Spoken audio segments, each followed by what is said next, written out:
Herb. Herb is a plant. I mean, herbs are good for everything.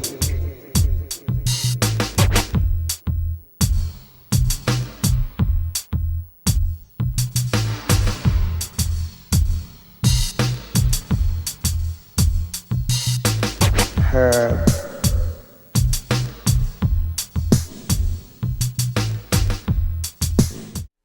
Welcome to Eugene Cannabis TV. You got Dank, your host, and show number 685. And remember, get a notepad or something to write on and to write with, because you're going to hear some stuff that you need to be writing down. Starting off with hemp. Here we are talking about hemp, and Hemp Incorporated applauds the addition of hemp legislation to the 2018 Farm Bill.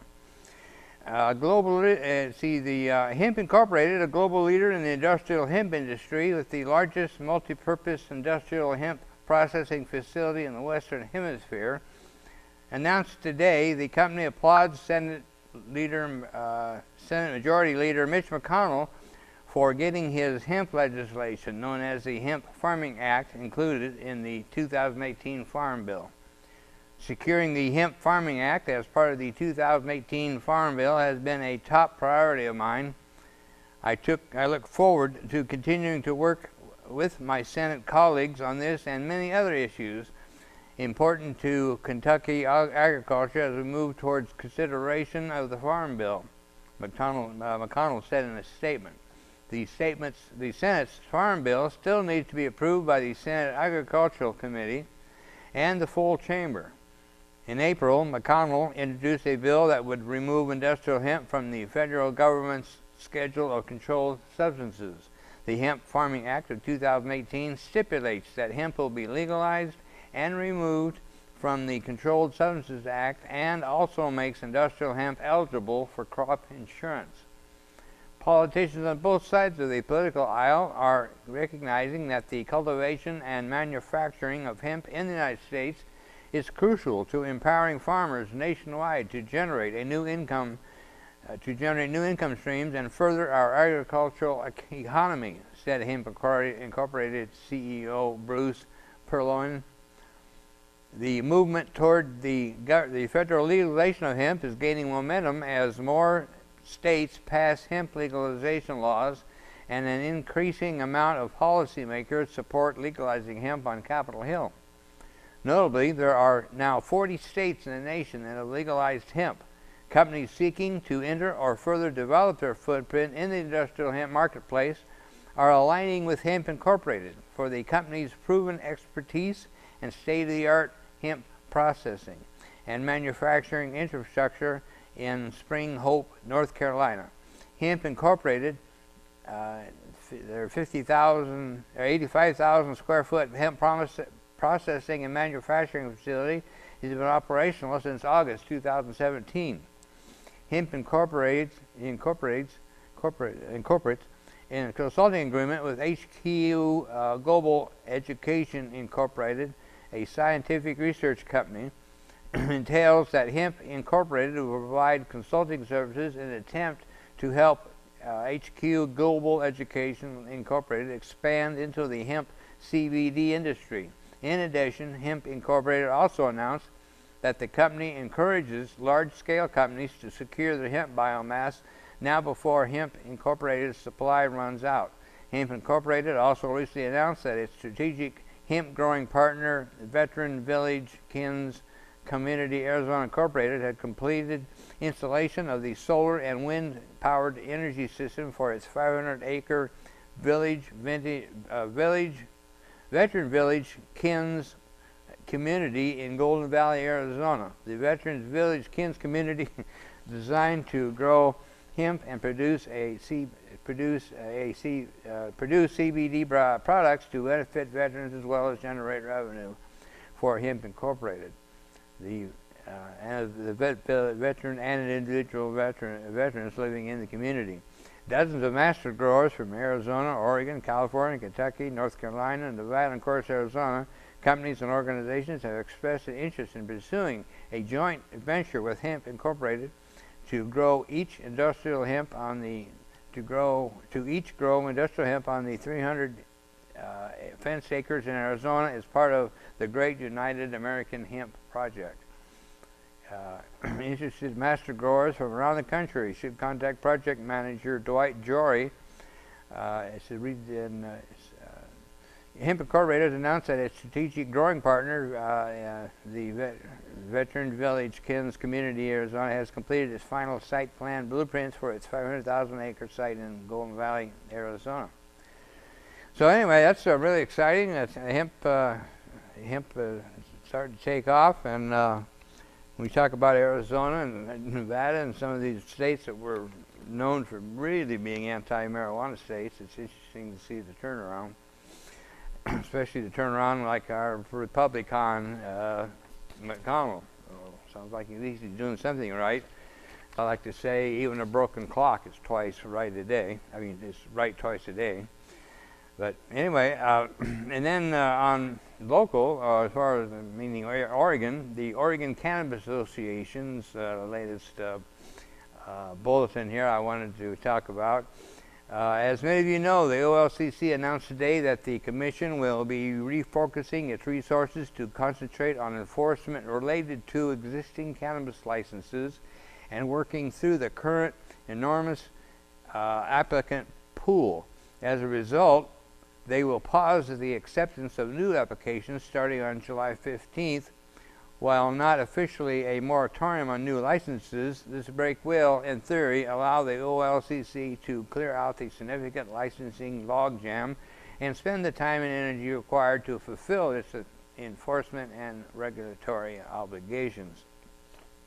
In order to ensure that the OLCC is fulfilling its regulatory duties and providing timely responses to businesses in the industry, we must focus on the current participants in the system and preserve for the Oregon legislature its consideration of the necessity of further statutory controls on marijuana licensing in 2019, said Steve Marks, Executive Director of the Oregon Liquor Control Commission. The OCA will continue to monitor the situation and provide more information when we learn it.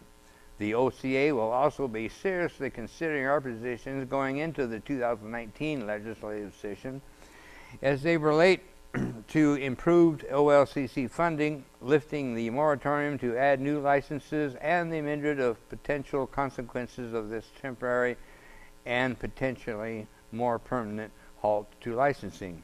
Additionally, we are unclear at this time how this announcement will impact the timing of ownership changes and license acquisitions, as well as whether or not licenses submitted between now and June 15th need to be complete, applications including a LUCS.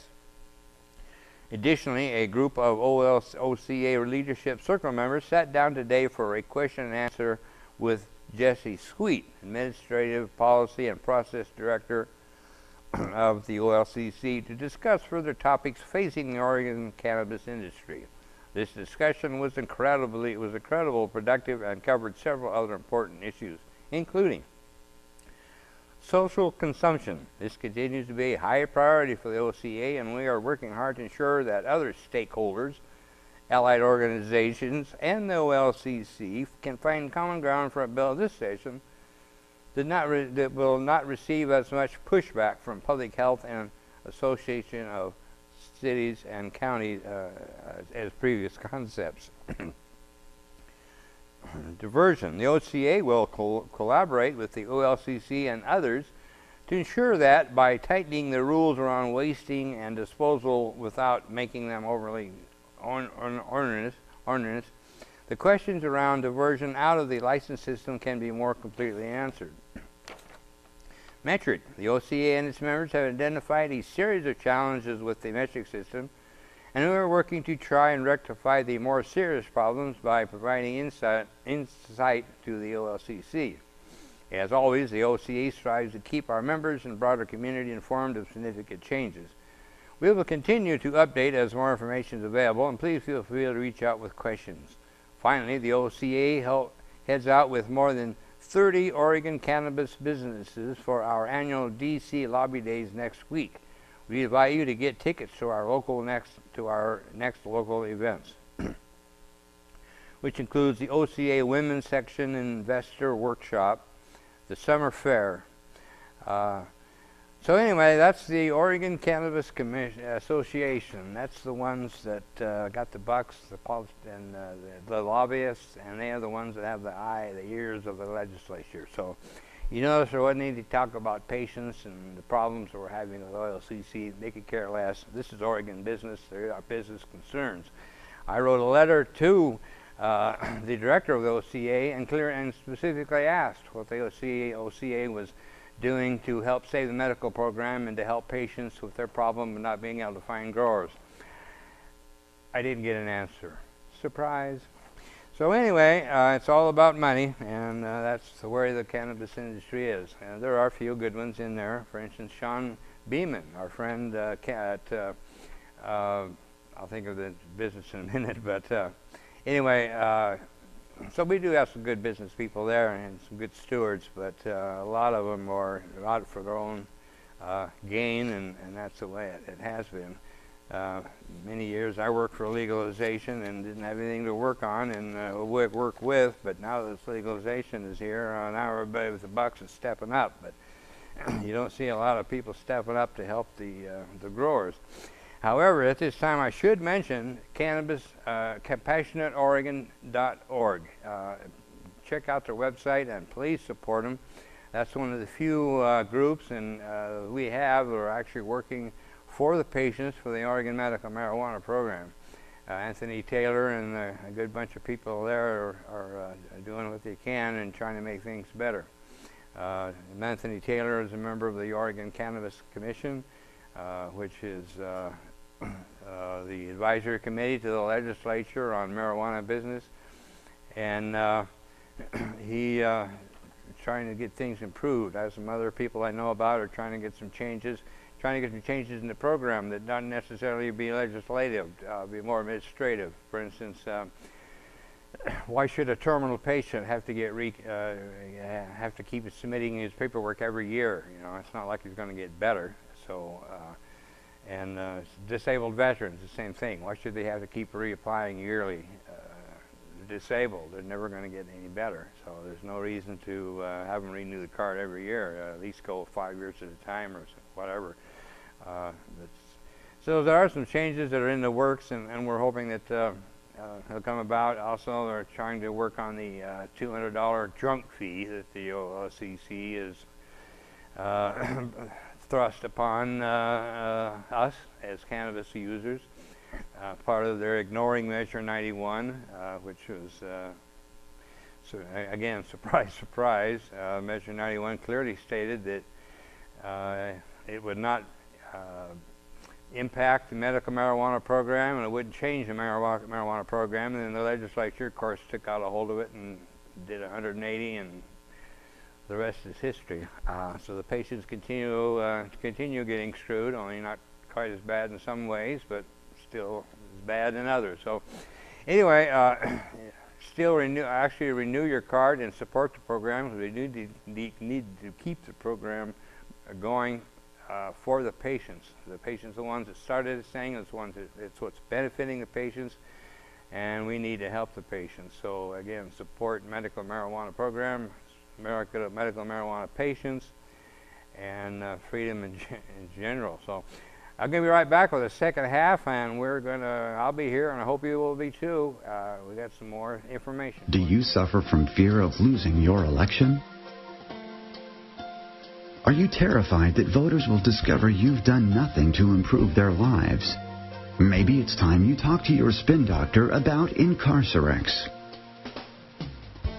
In clinical trials, Incarcerex has been shown effective at reducing election-related anxieties by making voters think you're doing something about the drug problem. It's simplistic and fast-acting.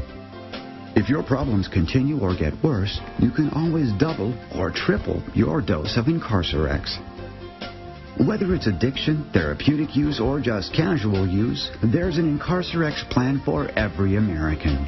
Best of all, taxpayers, not you, will foot the bill. So talk to your spin doctor about Incarcerex today. Common side effects include loss of civil liberties, police corruption, racial injustice, increased terrorism, spread of HIV and AIDS, and violent crime. Bloated prisons are also a common side effect. Stop taking Incarcerex if bloating lasts longer than 20 years. If you're trying to balance the budget, keep families together, or protect human rights, Incarcerex may not be right for you. Do not mix Incarcerex with the Constitution or common sense. So start taking Incarcerex and keep pretending you're doing something about the drug problem.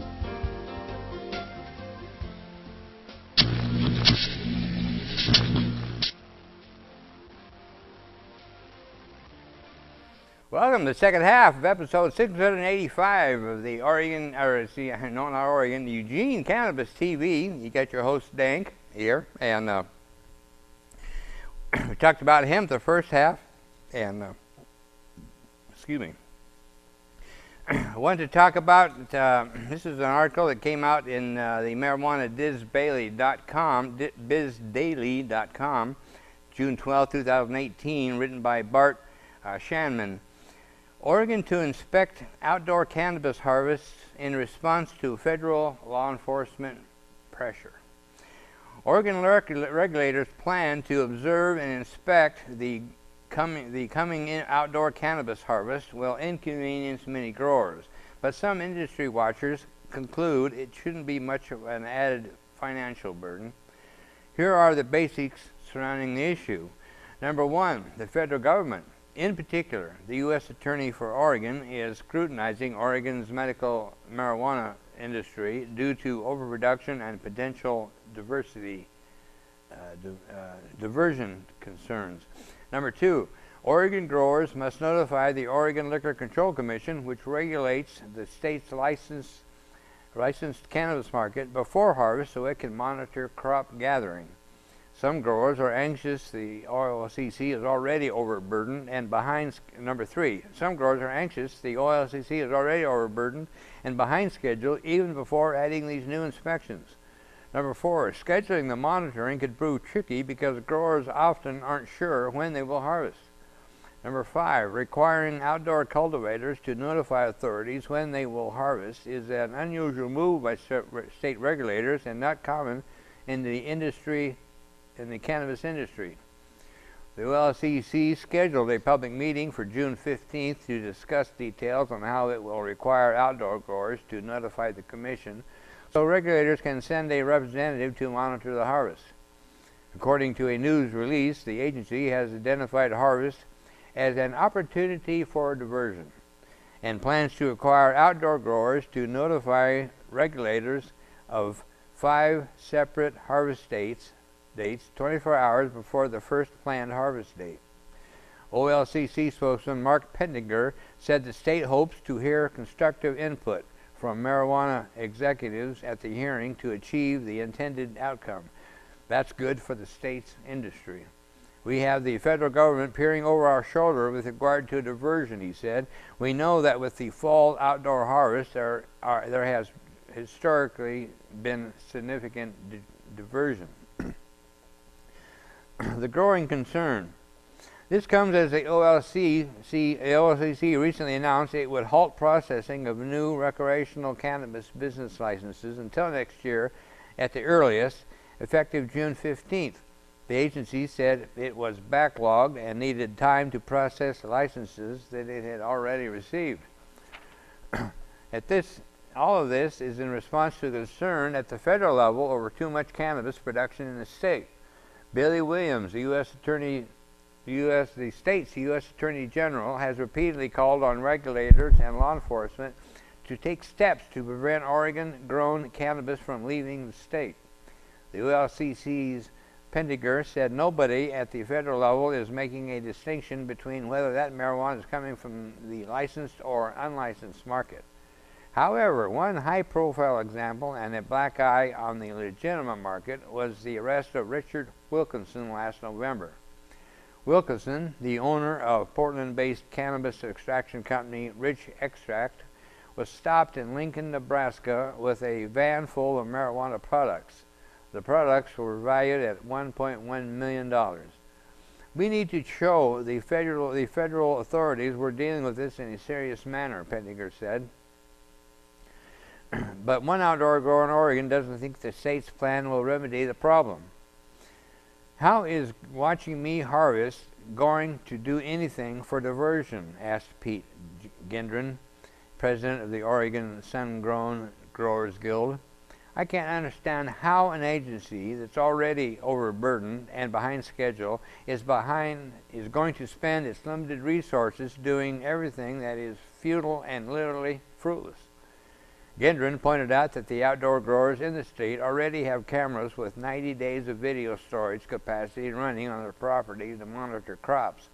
He also believes outdoor growers are being discriminated against. Sun growers harvest once a year, Gendron added. An indoor cultivator can be harvesting 2, 3, 4, 5 times over the course of a year. One concern is that growers typically aren't sure when they will harvest. Each day they monitor the quality of the trichomes, the crystals in a cannabis flower, and then decide to harvest when they have turned a desired cloudy or amber hue. I might leave a strain out in the field for an extra week or so because I want those 40-degree nights to help those flowers to really develop their color, Gendron said. I might want to harvest on September 22nd, but I might want to end up harvesting on October 3rd. He watches his trichomes with a magnifying glass. I may not even be able to tell you on Tuesday if I'm going to harvest on Wednesday, Gendron added. The OLCC's Pendiger said the state is aware of the situation and is willing to accommodate the growers' needs. The state has 362 licensed outdoor growers. The fall harvest will likely occur in the span of a month, if not shorter.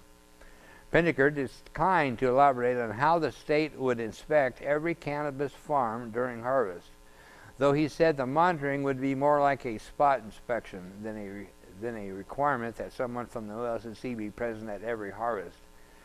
If an inspector isn't on site when a harvest occurs, a grower will be required to produce video of the harvest if the OLCC requests it.